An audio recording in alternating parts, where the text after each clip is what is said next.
You there, Johnny?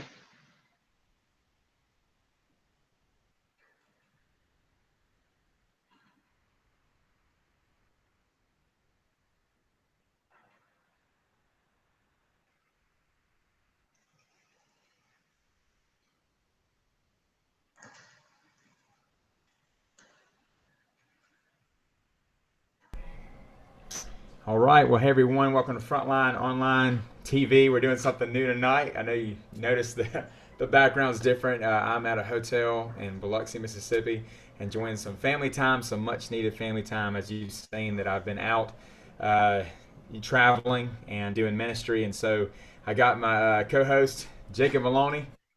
Hey, hey, hey, everybody. Hey, Mobtown, Mobile, Alabama. Mobile, that's right. How you doing tonight? Doing pretty good, Johnny. I'm actually trying to set up right now Facebook Live, so bear with us. It's our first time doing this. But this is where we equip and challenge you, inspire you, and fire you up for the Great Commission of Christ, which is to go therefore, preach the gospel to every creature, make disciple of every nation.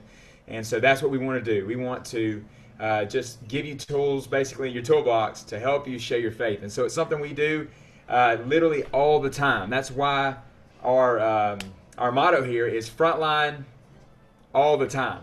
All the time means a lifestyle. So that's what we're calling people into. We're calling people into a lifestyle of evangelism. Even today, I'll just share with you, even though I'm on vacation with my wife and my daughter, we stopped in at IHOP, and while we was there, I greeted the waiter, and he did a good job, and I gave him a nice tip. And afterward, I went to the car just to get him a gospel tract. And so, but before that, we actually offered to him for us to pray with him. And I've never hardly had this happen, but he actually put his hands out like he wanted, me to pray right then. Well, most waiters or waitresses, they just, say, okay, you can pray for me, and they might mention something and then keep on walking. This one literally put his hands out, grabbed my wife's hand and my hand, and I began to pray for him. It was awesome. And then I handed him a gospel tract afterward. And while I was out there, I went ahead and got into my box, and man, I got a whole bunch of the $1 million bills out, and I instantly, went inside, and people were waiting in IHOP, and so I just started distributing the gospel, and didn't have to stop, and went right out with my wife. So anyway, we're going live now on Facebook, trying to make this happen. Jacob, can you hear everything? Everything working? Yeah, right? I can hear you. Are you seeing me when I talk? Let me see here.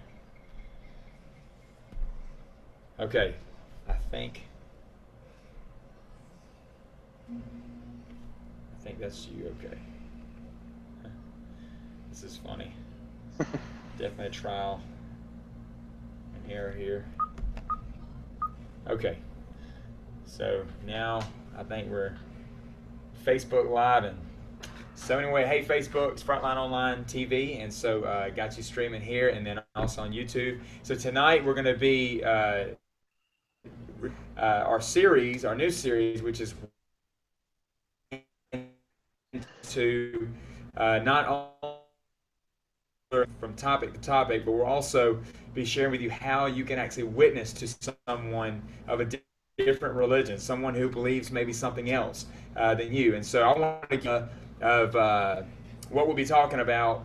I was in Baton Rouge, Louisiana 2 days ago, and when I was there, we had an outreach going on. At the end of the outreach, there were 2 Muslims that come up to our outreach, and that's always what happens. At the end, it's always the best, witnessing opportunity. And so here are these Muslims standing in front of me, and if I wasn't ready for that, then, man, I would have just clammed up, wouldn't know what to say, and I might not even be as bold as I should have been, but I was bold because I knew exactly how to share Christ and their need for Jesus, their need for the cross. And so tonight we're going to be talking about Judaism. Tell them about that, Jacob.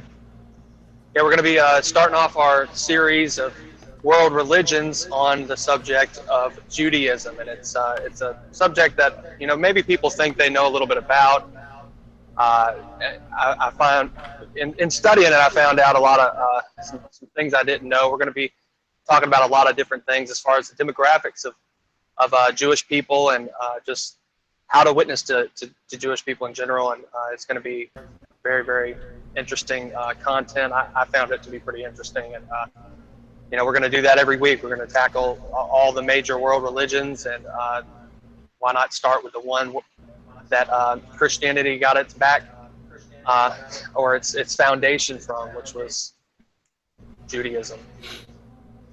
That's it, man. So we're gonna just be giving you not only tips and the knowledge of what they believe, but my favorite part in any of it is to take what we share, those principles, and be able to transfer that to you, where you can feel confident in and sharing this information with someone else. And so that's what we do. We're a ministry to the church by offering evangelism training and helping you understand how to share your faith.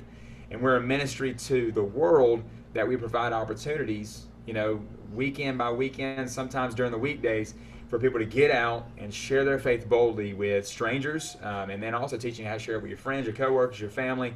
And even tomorrow morning, as I let my wife sleep in, we're here in Biloxi at the beach area, and I just got this new thing. It's called a prayer stand.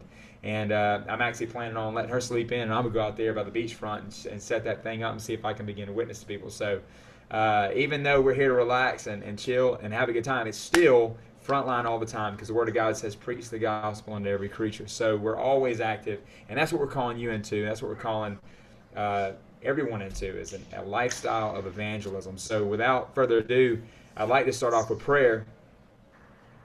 Jacob, can you still hear me? Everything going well? Yeah, I can hear you. Want me to start off with prayer? Okay. Yeah, I'm going to start off with prayer. I was going to tell everyone I did, get back from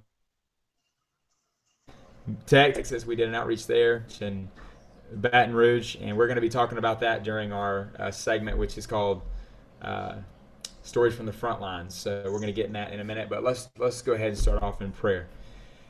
Father God, I thank you so much for your great mercy. Thank you so much for your amazing grace.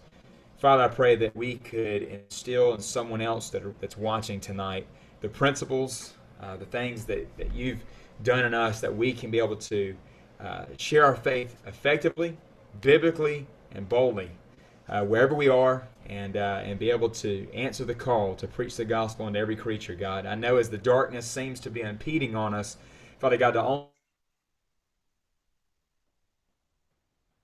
Father God, that we would say something tonight, we would stir someone, help them to get ignited, God, for the cause of Christ. We pray this in Jesus Christ's name. Amen. Amen. So, I also wanted to encourage everybody. We might not have mentioned it, but as always, we're going to have live trivia later on in the show. We've got 2 good prizes for you this week, and we'll talk about that when that part comes up. But what you do is you go to our Facebook page, Frontlines Mobile, and just comment under the link that we just shared a little while ago for this episode.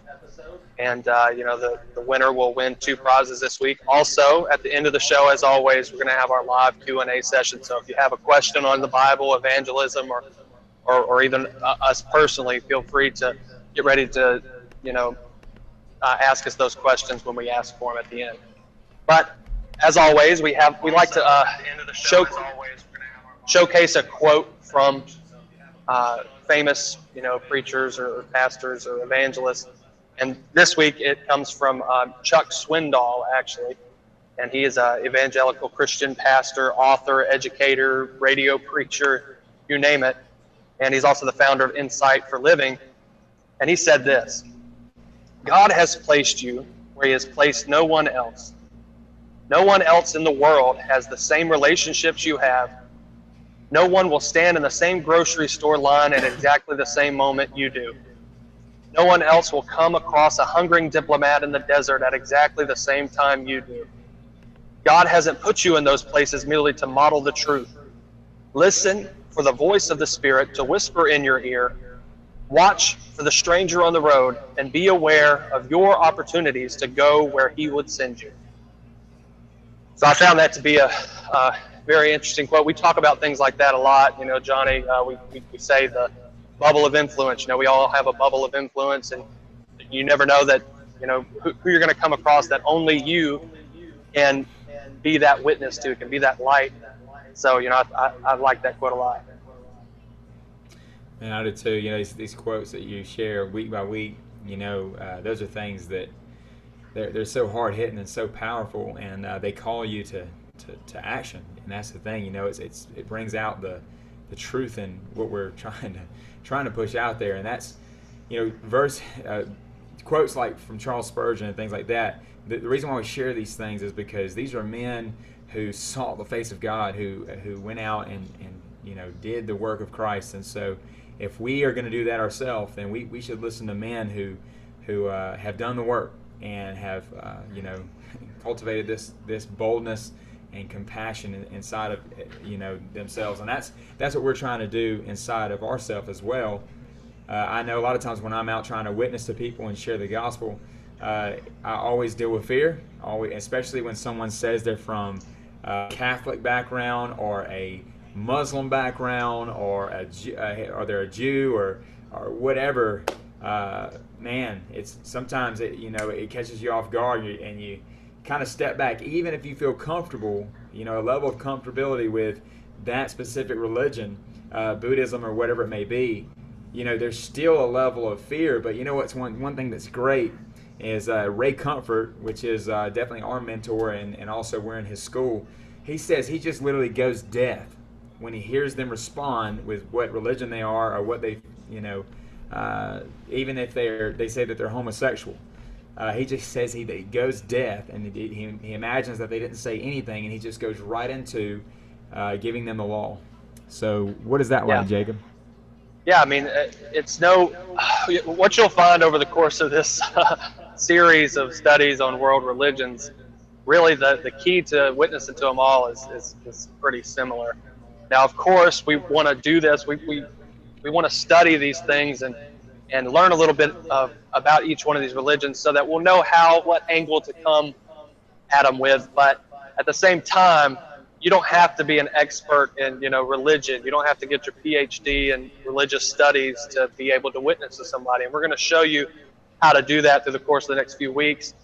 And of course, we're going to adapt each show toward each religion. But you'll find the backbone, the core of what we do is similar in every single situation. It doesn't matter the religious background, and that's WDJD. You know, taking them through the law and the gospel. Now, of course, you want to study up and be able to give answers here and there if they have questions. You know, like today, we're going to discuss with Judaism how to answer some of their questions or what have you. But that's not an excuse to not be able to do it just because, hey, I'm not an expert on Roman Catholicism or Jehovah's Witnesses.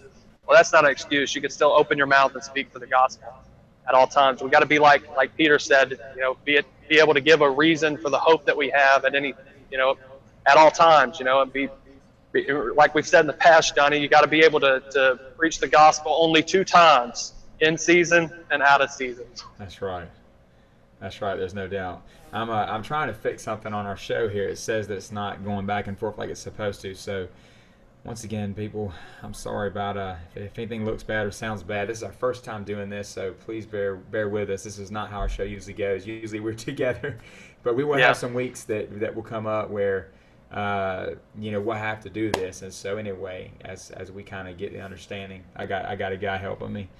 A shout out to Conrad, who's really helping me make this happen. But you know, Jacob's right. You know, when those Muslims came to me, they were very receptive. They were very nice. They were college students at LSU, and so I was out there doing a prayer tent, and man, they came up wanting prayer, and I told them I was a Christian, and they were fine with that. And you know, I handed them a Bible. I handed them, you know, a very long brochure that says, "Are you good enough to go into heaven?"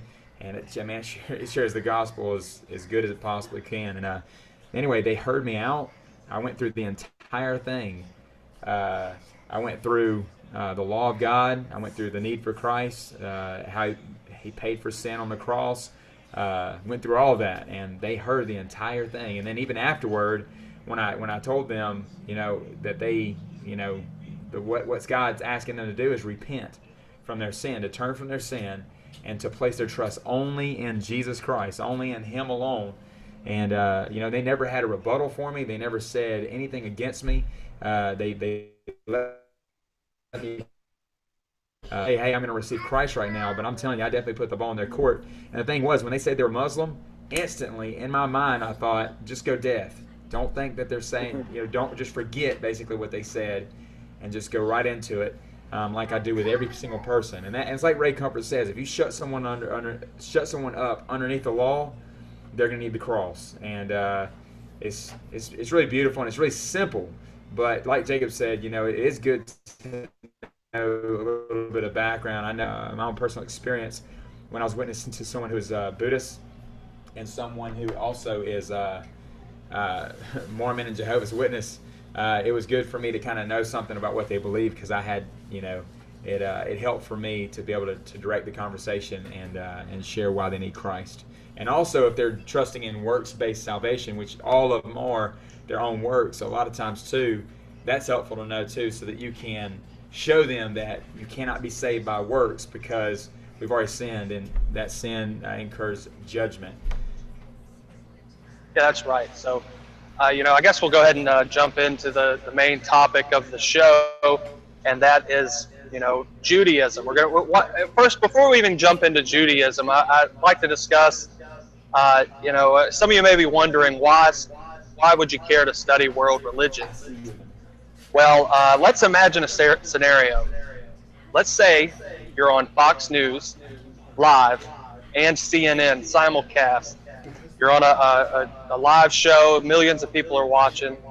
The host leans over to you and he says, so, what's the difference between Christianity and all the other world religions? I mean, they're basically the same, right? What would your response to that to that question be?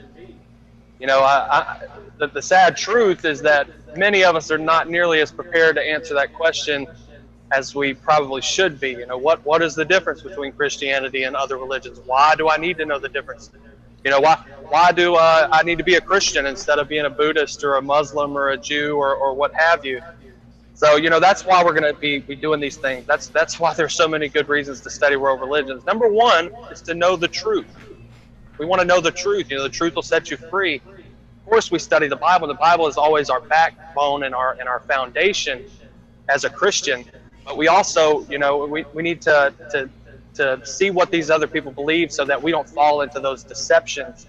Another reason, a great reason to know what other world religions believe, is so that we can be as an effective witness as possible for the gospel of Jesus Christ.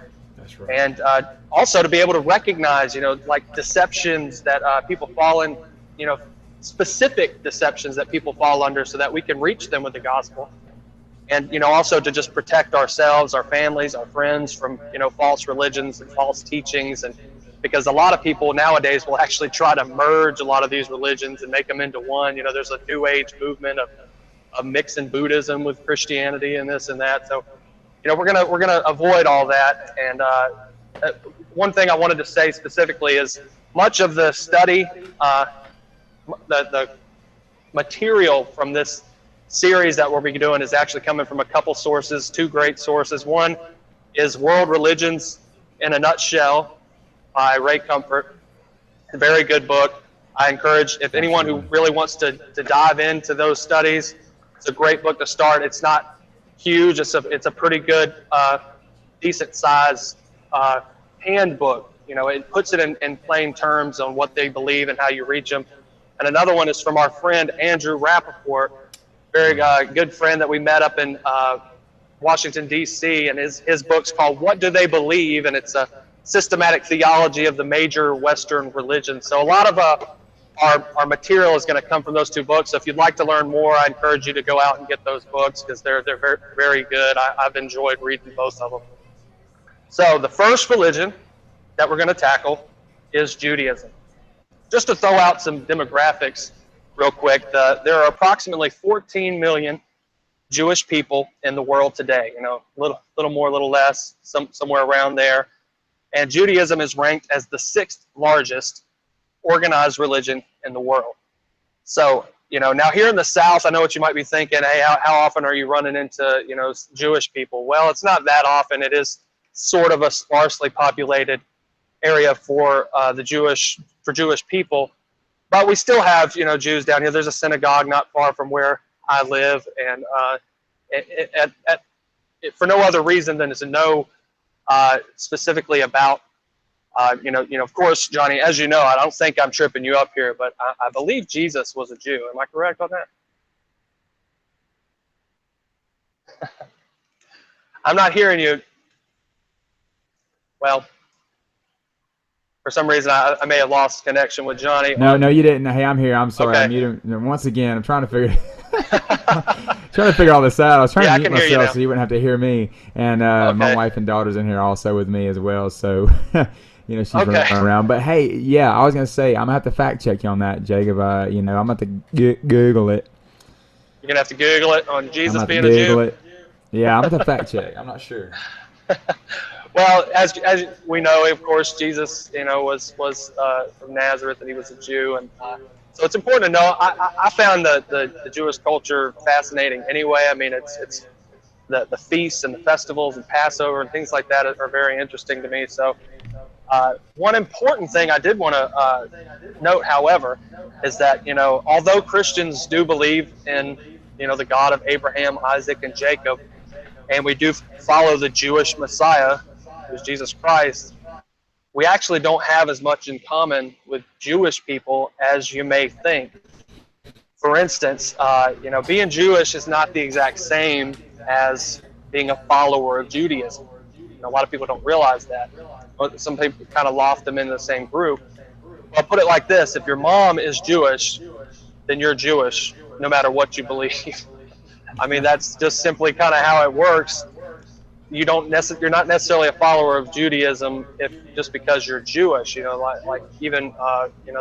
That's why you see the extreme liberalism that will come out of people who are Jewish people, but they're not really following Orthodox Judaism in any way, shape, or form. It's because they're Jewish by nationality only. They're not really following the religion of Judaism. So this explains, why there's some interesting stats. This explains why more than half of all Jews in Israel today call themselves secular.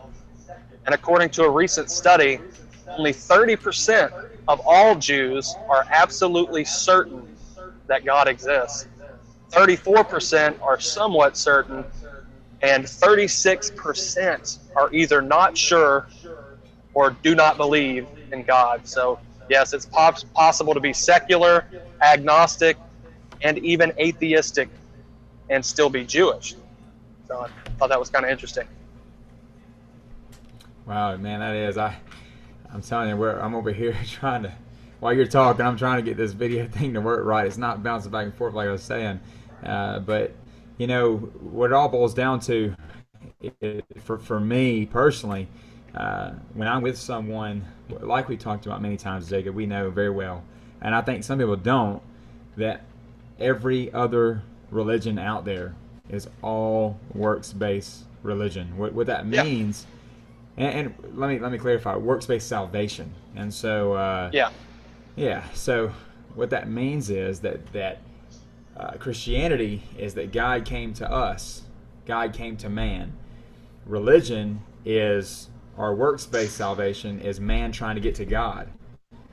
And so we know that's out of the question, because to be righteous is what we need to enter into that place called heaven. Being righteous is something that I don't have. I have no righteousness. In fact, the Bible talks about having righteousness that is of filthy rags, because there's none that does good, no, not one, which Romans says. But we need to understand that we who have received Christ by faith, and we trust in the merit, which is the work of Christ, and we trust in the virtue, which is the perfection of Christ, when we place our trust fully and solely on that alone, then what happens is God does something amazing.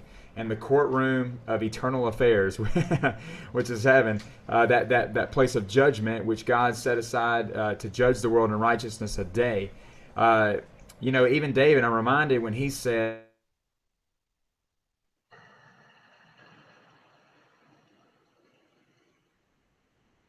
I've read it before, and no one, that's the answer, no one could stand, because no one is righteous. To be good, one of the Webster's definitions is moral excellence. So once we hold someone underneath the law, which, just to give you a few things, have you ever told a lie before? You ever stolen anything, regardless of value?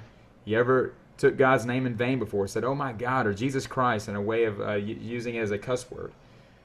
You ever looked with lust before? Well, most people are going to have at least three of those that they've done before. And so you would be a lying, thieving, blasphemous adulterer at heart. And that's only 4 of the 10 commandments. We could keep going, but most people are do so horrible at that test because we've all broken God's law, and because of that we've incurred judgment and condemnation. The Bible says even liars will have their place in the lake of fire. So the only reason I'm going down that road right now is because I know many people maybe haven't seen our show before. And so I kind of want to give you a taste of what we have said in the past. Our shows are all archived. It's on Frontline Online TV, on our YouTube site. And you can go and see kind of how we share the gospel. But works-based salvation, and I want to say this, and I'll be quiet and let Jacob talk. I know when I start going, the ball starts rolling. It's kind of hard to be quiet. But let me say this, that works-based salvation is either beyond the cross, which means, I'll accept Jesus, and then I'm going to go clean. I'm going to try to clean up my life. I'm going to try to be a better person. Well, that's beyond the cross. That's saying I'm going to trust the cross, and then I'm gonna also trust in my good works. Well, that's like putting a parachute on a plane that's going down at 25,000 feet, and then once you jump off the plane and you got that parachute on your back, you begin to flap your arms. Well, the thing is, you can't help that parachute whatsoever at all. Even if you pull the string and begin to trust in that parachute, listen, you can flap your arms once again. You can't help that parachute whatsoever. It's only the parachute that can save you alone. Now, if your faith is before the cross and it's not actually in the cross, you're also not saved because it's still in your good works. And so it has to be solely the cross, the virtue of Christ, which is his perfection, and the merit of Christ, which is his work, and which that's the cross, paying our fine in his life's blood. And and that's obviously one difference that Jews have. They do not believe Jesus as the Messiah. But we're gonna dive full on into some of the things they believe. There's actually 3 different kinds of or branches of Judaism. There's Orthodox, Judaism, and that's the strictest form. And up until about 200 years ago, that was the only form of Judaism. It's all the way back from the days of Moses. That was Judaism, and they very much into tradition and following the ordinances of the law of Moses, and they believe in the Torah, which is what we believe, the first 5 books of the Bible. But they also believe in the Tanakh, which is the rest of the Old Testament, and the law and the prophets, as Paul wrote about.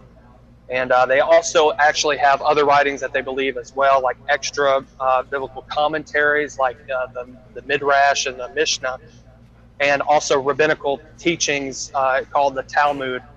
And they make up, that specific branch makes up only actually about 10% of the Jewish population in America. That's the Orthodox Jews. Now, another branch is called the Reform Jews.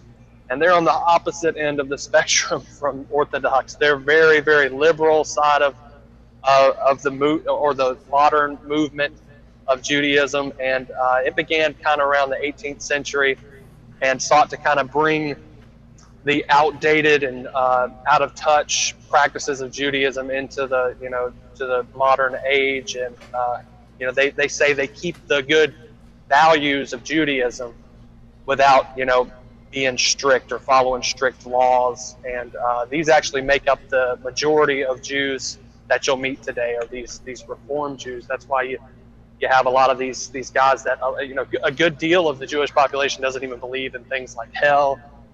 They don't believe that Scripture is completely sound. They don't necessarily put that much faith in the Old Testament, what we call the Old Testament. And then there's one other group or branch of Judaism, and that's the conservative Jews. And they're kind of like in between. They're not quite as far left field as the Reform, but they're in between, and they kind of started around the 19th century, and kind of a middle ground. They're traditional, but don't necessarily believe.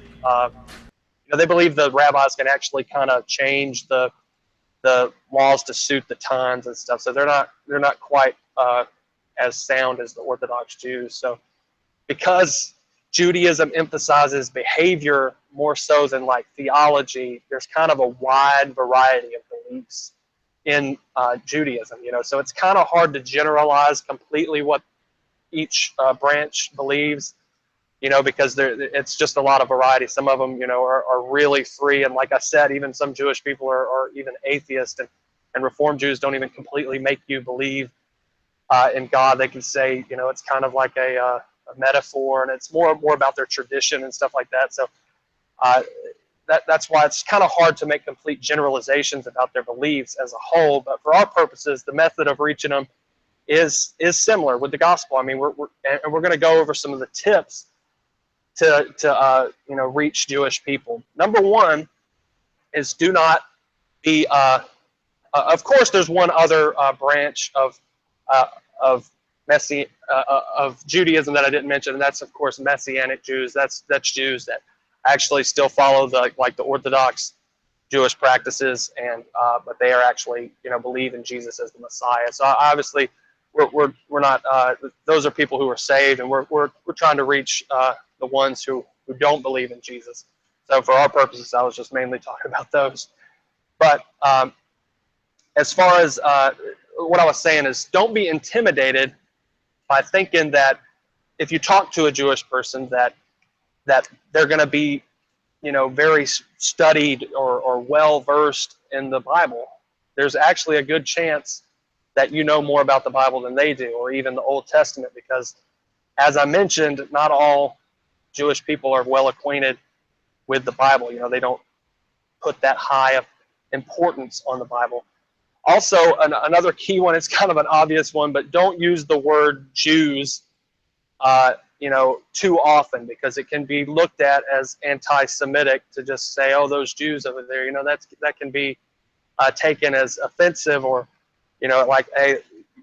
mainly, of course, if you're saying Orthodox Jews or something like that, it's fine, probably, but just watch the way you use that word, because it can be offensive. It can be looked at as anti-Semitic. Just say Jewish people instead, and that's a fair substitute. Another thing is avoid using the word convert. Many Jewish people, they look at Judaism as a way of life. And when you say things like convert, it's like telling them they have to completely change and go away from their way of life. So it's probably better when talking to a Jewish person to just say, you talk about becoming a follower of Jesus, not just a convert, because that might bring a negative connotation in their mind as far as a convert. But also, here's another little tip I wanted to mention. Refer to Jesus as Jesus. It's okay to mention that Yeshua is, the Hebrew word for Jesus's name. But when you're talking about the historical figure, Jesus of Nazareth, it's important to use the word Jesus, because they may not know what you're talking about. They may, that might get lost in translation somewhere. So use the name Jesus. We speak English, so Jesus is the word that we need to use. Of course, you can say Yeshua, and there's nothing wrong with that. But if you're referring to the Messiah, that we believe in, we want to say Jesus, because we're speaking English here. And another thing I wanted to say, as far as things not to do, is avoid using the term Savior, because a Jewish person is not really going to maybe understand that word as much, because it's it's just unfamiliar to them. So instead, maybe speak of Redeemer. Talk about the word Messiah, which is the Greek.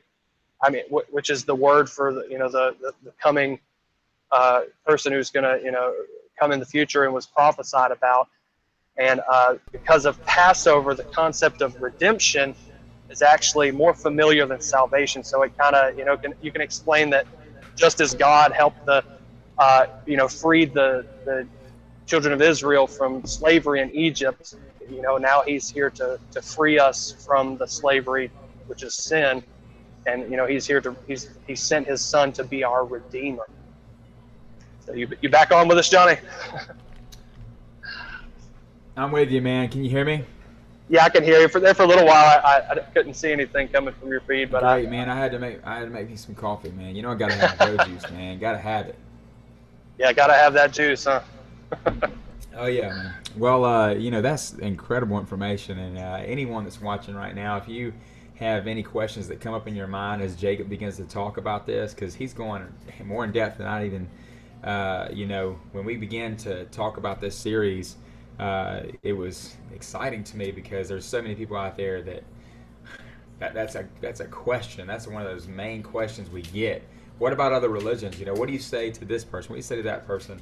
And so this is a great video we're going to be able to point them back to. So if you're watching tonight and you have a question that he's not covering or something he's not saying, then go ahead and get that question ready, because we're going to have a segment I forgot to talk about.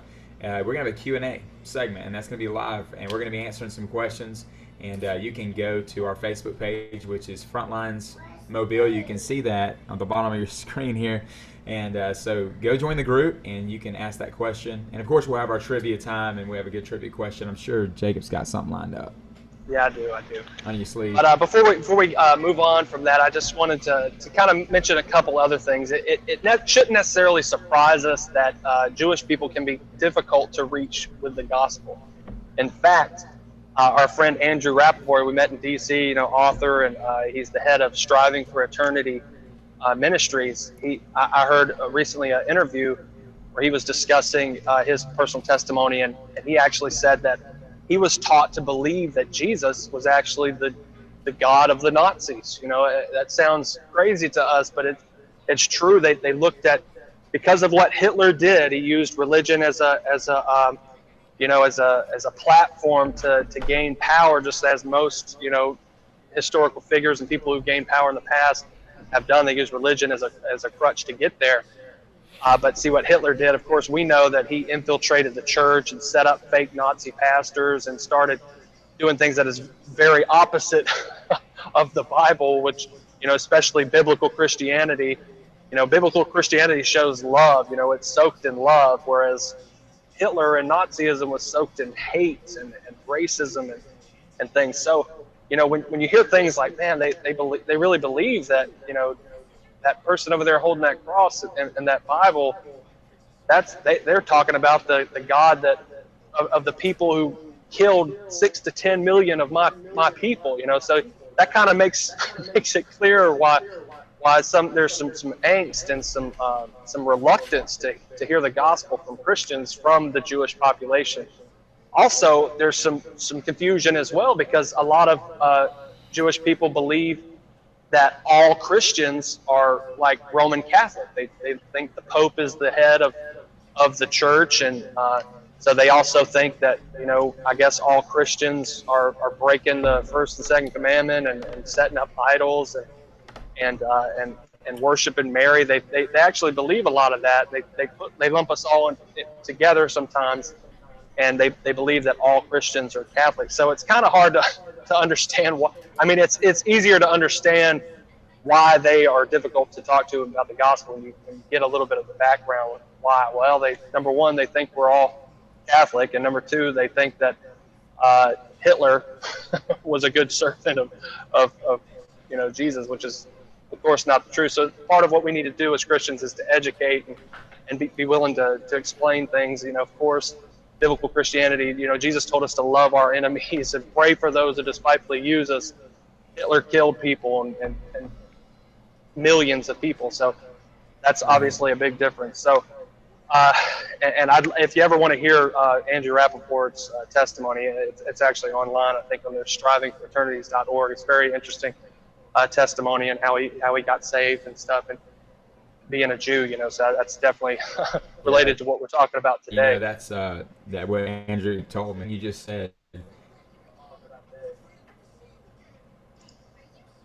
Yeah, everything you just said, I was going to say that Andrew told me the same thing. We had a discussion late one night when I was in Baton Rouge, and he was telling me the same exact things as you just discussed. And not only him has a Jewish background, but also Ray Comfort has a Jewish background, which of course the way of the master, what we teach. And so it's pretty incredible to see And I remember even when I worked for a church in Orange Beach, we had some people come and had this huge bus. I remember when it drove up, it said "Jews for Jesus," and it's pretty incredible listening to them and just seeing what they did and how they like you said, found a Redeemer, found Christ. And let me ask you quickly, Jacob. I don't mean to put you on the spot, but at the same time I do. Okay. Let's say someone you begin to witness, hand a gospel tract away, and they say, "Oh, I'm Jewish." What's your response? Well, yeah, that's perfect, because that's about to be what I was talking about. So yeah, what they say, "Oh, I'm Jewish." Well, there's many different ways you could go about talking to somebody, who is comes from a Jewish background or is a practicing Jew. You could do like Paul said. You could try to explain and reason with them using the law and the prophets. Maybe you could go into details in depth about messianic prophecies and how Jesus actually fulfills so many of the prophecies of the Old Testament. From Isaiah to Psalms to Zechariah, you name it. But they may fight you there. They may say things like, "Well, you're just reading Jesus into the scriptures," or they could always have something that they could say against that. Because going back to a lot of them don't have that much standing in scripture. They don't maybe take it as serious. They don't have that much regard for the Old Testament, and so they may not care about prophecies or old writings and things like that. So that may not work. Another option you could do is you could try to just answer every exception they have to Christianity. You could begin to explain why the Trinity is, we can believe in the Trinity and believe in only one God at the same time, because that's one thing that they definitely don't believe in. They don't believe in more than one God. I have no other God before me. Of course, we believe the same thing, but going into the depths of why we believe in the Trinity is not the same thing as believing in three gods. It's three persons, one God. You could delve into that, or you could believe in just dive into the reason we believe in just all the different aspects or questions that they may have. But what you might get going that route to answering the exceptions of Christianity, you might just get an argument. You might get a very good argument. Someone might come ready to answer all these, ask you all these questions, and you'll be off in la la land and get off in left field, and before you know it, the conversation ends, and you haven't really even truly witnessed to the person. So let's not complicate the issue. They are a Jewish person, so they have at least usually heard of the law of Moses, which is the Ten Commandments. So that's where you can start. You ask them, "Would you consider yourself to be a good person?" And, hey, if they say yes, the Bible tells us that they probably will. In Proverbs 20, verse 6 says, most men will proclaim their own goodness. So if they say yes, okay, then we have a start. You ask them, "Well, have you kept the law of Moses? Have you kept the Ten Commandments?" And then, of course, you go right through them. You say, "Have you lied? Have you lusted? Have you stolen? Have you, done these things?" And so you basically just need to let those 10 great canons of the Ten Commandments do their work in humbling that person's heart. And then, you need to tell them, hey, that if you're found guilty of breaking these 10 Commandments, you got to stand before a holy and just God on Judgment Day, and you will be in need of a Redeemer. And like I said, Passover is huge in Jewish culture. So it's good to relate what we believe to Passover. Just as the blood on the doorpost spared the lives of those firstborn children, that is exactly what God did by sending his son Jesus to die on the cross. His blood is like the blood put on the doorpost. His blood applied to our lives is the thing that redeems us. It's the thing that lets death pass over us and we can have eternal life. So, in short, Johnny, the most effective way, I believe, is to do what we do with pretty much everybody else. We go through the way of the master with them, and we go through the great law of Moses, those 10 great canons that'll bring forth knowledge of people's sin, and it'll stop the mouth of justification. And once that happens, once they're broken down, and God breaks that broken heart with the law, then they're ready for grace. He'll heal that broken heart, and we can witness to them and share how Jesus is the Messiah, and then maybe at that point later on explain some of the prophecies and other things. But God is the one who is going to be the author and finisher of their faith anyway. He's going to bring the increase. Our job is to just deliver the message, and we've got to faithfully do that. And that's our big cry as a ministry, is we want to not only equip people to do it, but we want to do it ourselves. And that's why, we do things like Jonny was out in Baton Rouge this week and Dallas the week before that. We got to consistently stay on that front lines of the spiritual battle, because there are lost souls by the thousands out there, even millions, billions. And how are they going to know if no one ever tells them? And, we can't sit back on the sidelines anymore. We have to have a made-up mind to go out to all the world and preach the gospel. Yeah, man. And I just want to say this, me and you know this very well. Some people that, if you've not witnessed to strangers before, if you've not reached out to your family, if you've not reached out to your friends, if you've never been to our evangelism training, witnessing, sharing your faith, just open your mouth to say the name Jesus sometimes could be just bring a lot of fear. And if you don't know how to witness, then that's what we want to encourage you to do, is come to one of our trainings and learn how to do that. Because what Jacob's sharing with you, I find it so humorous when I listen to Ray Comfort talk about witnessing to the different types of people. He'll actually he has a segment, I believe, and it's in Hell's Best Kept Secret. If you want to look up that sermon, it's online. You can look it up. At the end of it, he kind of draws it to a close, and that's kind of how I want to draw this. As he says, I'm going to show you how to share your faith with an intellectual, with a homosexual, with a Roman Catholic, and with an Orthodox Jew. And basically, without going through it here, he does the same exact thing every single time. And so it's humorous because he says, I'm on a plane, I'm sitting next to this guy who has so many letters after his name, he thinks he's the mailman, just a doctorate, and divinity, all these different titles. And then immediately what he does is he says, okay, I hand him a gospel tract, and his response to me is, oh, I'm a science, professor of, this crazy, scientific field. And then he says, okay, will you consider yourself to be a good person? Have you ever told a lie before? Bam, just shuts him up underneath the law. And every single time he says, okay, I'm on a plane, and I hand a gospel tract away to this guy, and he says, hey, where you from? And he says, San Francisco.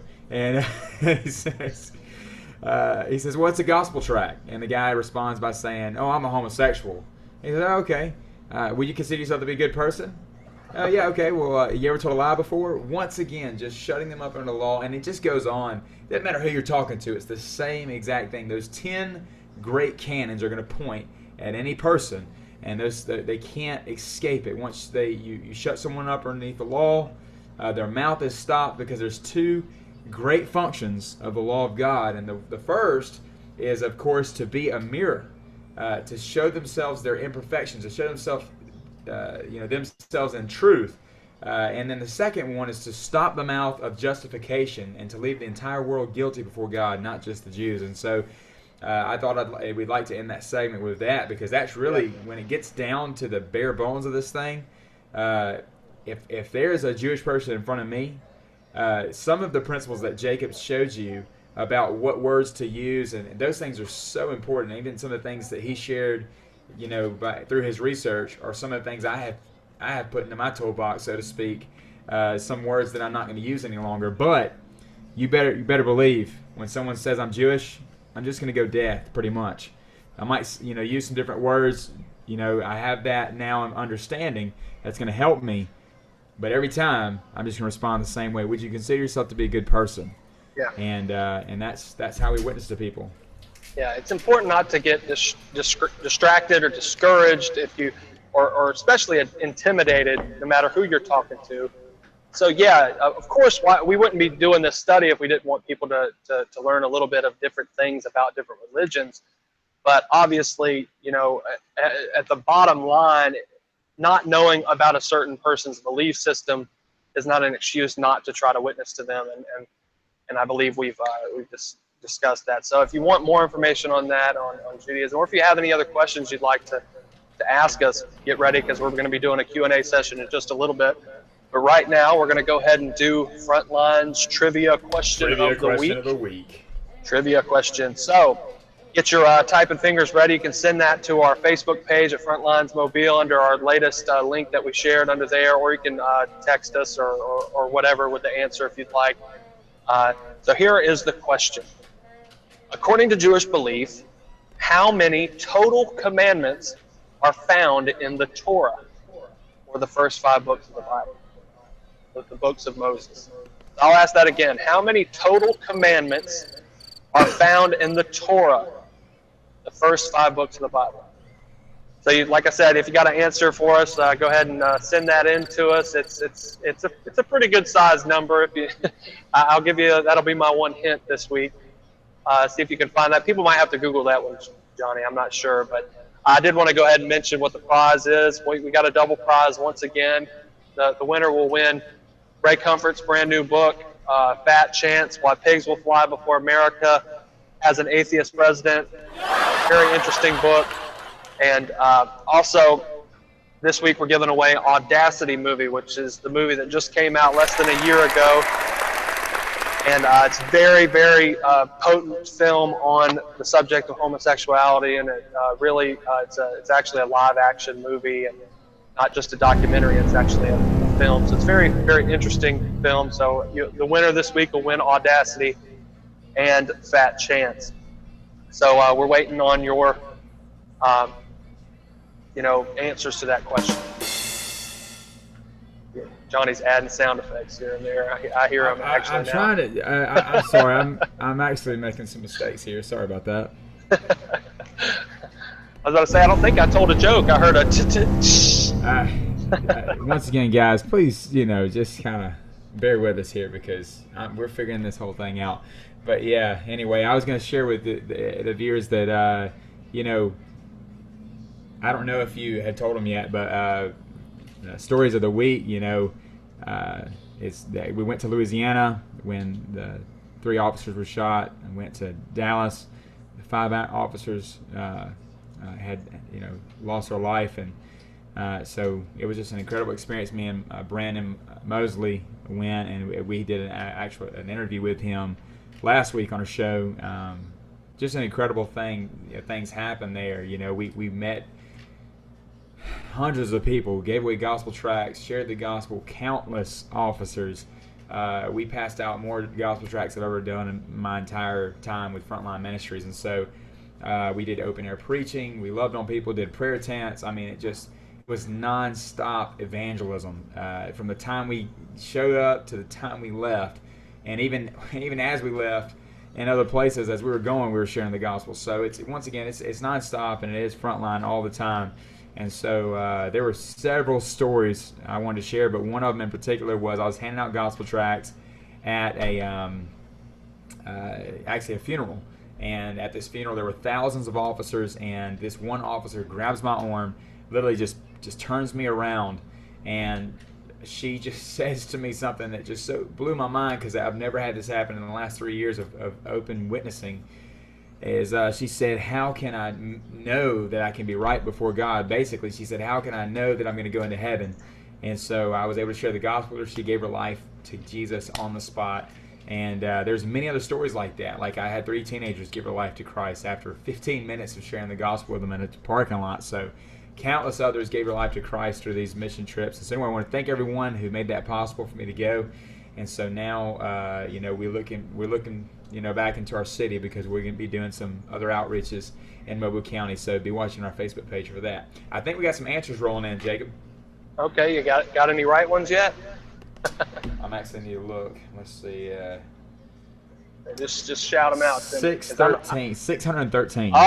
That's it. Who got it? Come on, man. That's awesome. You know who it was? It was Conrad. Conrad, awesome. Congratulations, Conrad. Nice. It's good to have new friends. That's definitely correct. Yes, the Torah contains 613 commandments. Makes it a little more clear why Jesus talked about saying his yoke is easy and his burden is light, because it was such a burden. The laws of the Old Testament are a pretty big burden on they can be a burden on Jewish people, and there's so many, all the way from dietary laws to the ceremonial laws or civil laws, and then of course moral laws. Of course, we as Christians respect the moral laws, and that's what we believe, in the Ten Commandments and several others that we respect. Of course, we still don't believe in doing the ceremonial laws of sacrificing bulls and that sort of stuff, or the civil laws, which was the laws for the people of that time. But we do still completely believe in the moral laws of Moses, and that's the Ten Commandments. So it's important to know about the law, and that is a big number. So congrats to Conrad. He'll win Audacity movie and good job, the new book by Ray Comfort. So congrats to him. So now we're going to just go ahead and transition into our question and answer portion of the show.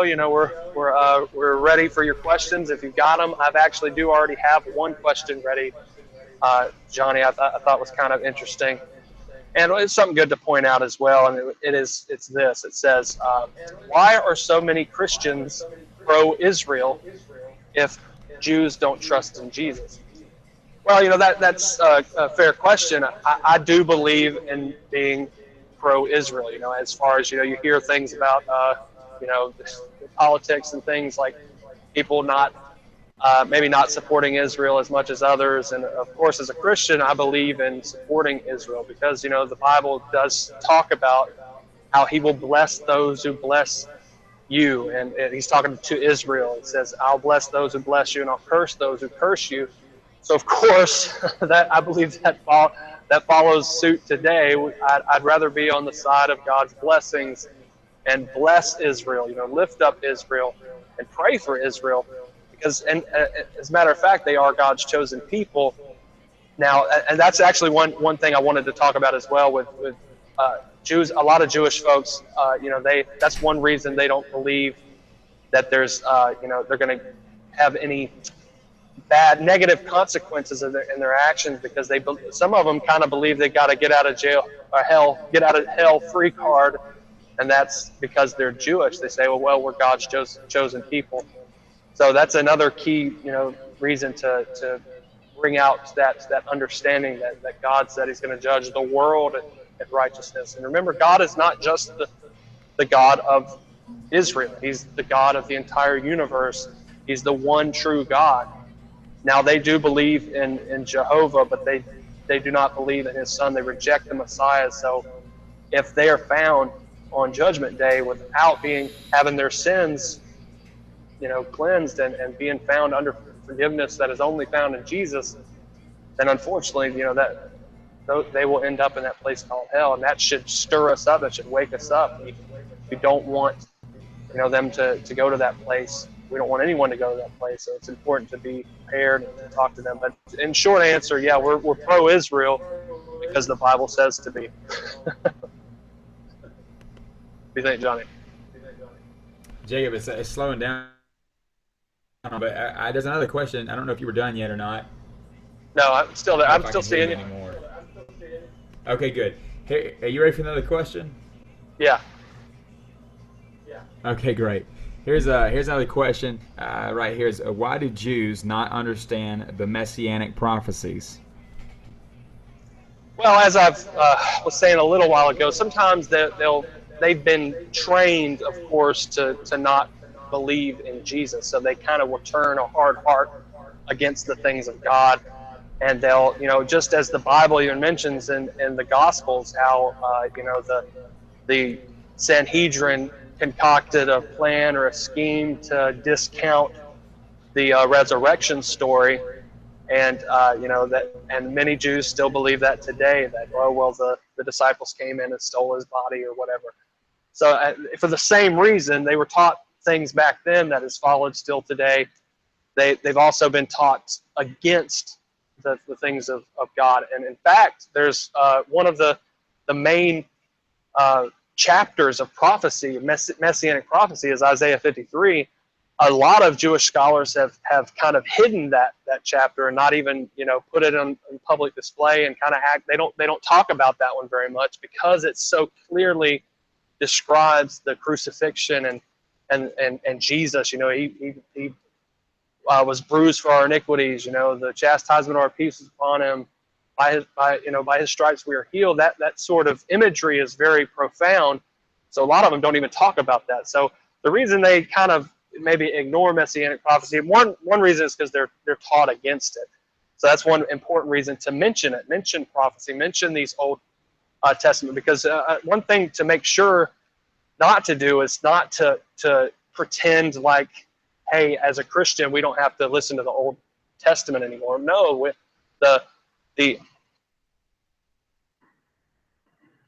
I'm sorry, I think I lost you there for a second. I'm not sure why, but let me see if I can fix that. I think I lost you as well. Okay, I think I'm back. Am I back on yours? Yeah, right. you're back. Yeah, so what happened, I think someone texted my phone or something, so it made it go off. But anyway, so in short, a lot of them are taught against messianic prophecy. So it is okay to mention those things. But once again, we always want to bring it back to their moral accountability before God, using the Ten Commandments, and using the fact that Jesus is our Redeemer. He's the one who came for us, that we could be cleansed by his blood and then given eternal life. Amen. Amen. So did you have any other questions come up?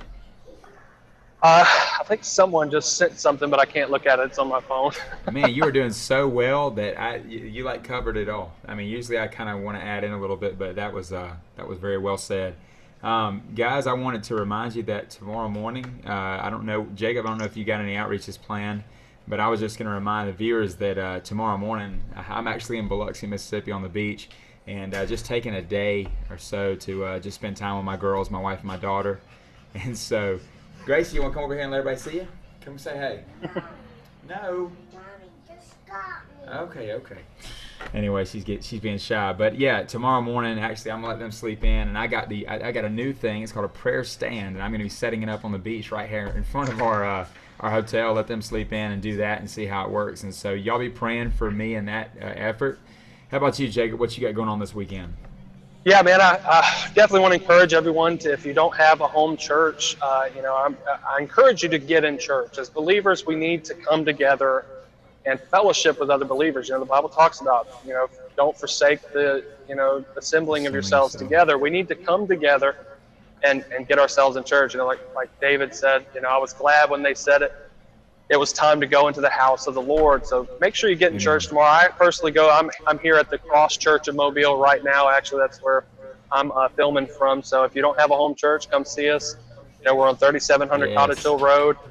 Also, I wanted to make an announcement real quick about a Frontlines event that's coming up this coming Friday. It's already less than a week away, and that's for the Atheist Delusion. Yeah, we're pretty excited about it. It's the latest film from Ray Comfort and Living Waters, and it's on the subject of atheism, and very powerfully just deals with the subject of atheism, and I'm very excited about it. We're going to have a big event here at the Cross Church.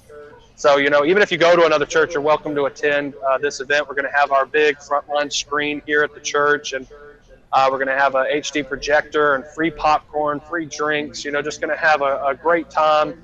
Hopefully a lot of people will come and hang out and watch this great movie. It's less than an hour, so it ain't going to take up all your time.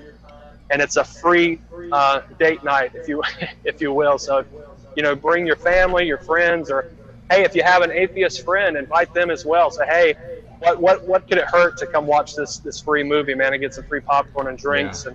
And one thing too is the catch line. It says one question that shatters atheism. Yeah, it's a very, very interesting film. So we're going to continue to post things under the group, which is the world premiere of Atheist Delusion. There's a group or event page, I'm sorry. And we'll post some things on Frontline's Mobile as well. So be praying about that, folks, and make sure to join us for that, because we definitely like to see you there. And if you've never met us in person and you've seen the show, come by, because we're definitely both, me and Jonny both will be there, and I'm pretty excited about the movie coming out, and I hope that others will be too. I think they are. I've already heard just today. I heard some people from Florida are going to be coming over and watching the movie here with us. So I'm hoping for a big crowd, and because it's a powerful movie. It's powerfully, all their movies are very good with the gospel message that is firmly laced in all of them. And literally, if you can go check out the trailer, and it shows people saying they're atheists, and then just a few minutes later, I am not an atheist. They declare it. I know, that's the incredible part. When I saw that, I was like, man, I got to see this film. Yeah. I didn't think I'd ever see that, man. I mean, wow. I can't wait to hear this question. Yeah, I'm looking forward to it as well. We luckily actually had the chance to see the first 10 minutes of the movie when we were in D.C. for our special training event that we got to meet Ray Comfort and a few other well-known. We got to meet Andrew Rappaport there as well, and Eric Hovind of Creation Today, and some other guys. And that's when we got to see that. So ever since then, I've been really looking forward to this film, and it's less than a week away. So make sure you tell all your friends, all your family, and even your atheist buddies or neighbors or whoever. Everyone's welcome to come see this free event with free popcorn, free drinks, and free movie. Nowadays movies are so expensive, it's not often you get to see one for free. So come out and see us this coming Friday night, July 29th at I believe at 7 p.m. That's it, man. Well, it's funny when you said that church was tomorrow. I have been gone, and then we went on this trip. I actually thought tomorrow was Saturday. So we'll actually probably find a church in this area, in Biloxi area. By the way, if anybody knows of a good church here in Biloxi area, shoot me some information. I'd love to go. We're probably gonna be looking those up, and we might even do that in the morning time. But early, when people are walking on the beach, I'm gonna be having that prayer stance. Y'all pray. So Jacob, Jonny, man. You've been running them roads so much, man. They got you all turned upside down, huh? Hey, man, you know how it is. But look, you got the honors here tonight. Hey, I think I'll take it, man. All right, go ahead. Y'all have a great week, and just remember, Frontline all the time. That's right. Have a good one. All the time. Y'all have a good one. Love you guys. Check us out at frontlineonline.tv.